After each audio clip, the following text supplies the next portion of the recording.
大家好，1月15號最新消息，根據呢個氣象觀測嘅圖呢，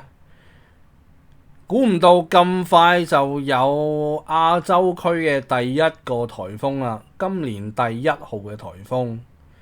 咁啊，位於菲律賓嘅東面海域，咁啊逐漸形成。今日係15號，咁佢就會喺菲律賓嘅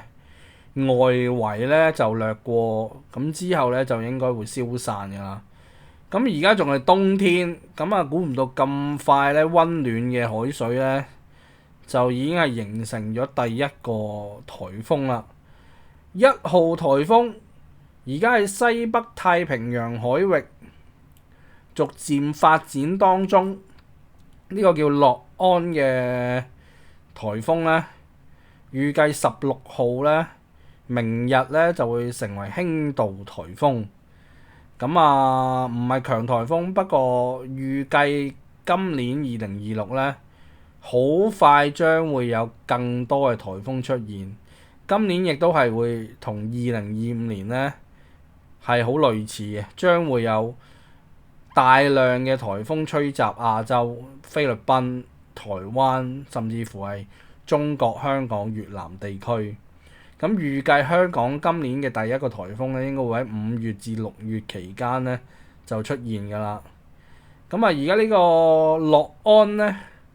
暫時位置就喺菲律賓嘅東面，係啦，菲律賓嘅海面，逐步向西北移動。短期內咧就冇乜影響嘅。咁啊，為佢外圍環流咧，就為呢個菲律賓帶嚟一啲水氣啦，同埋一啲雨啊、風咁樣嘅啫。呢個名嘅由來咧就叫做洛安，咁就係由孟加拉提供嘅名嚟嘅，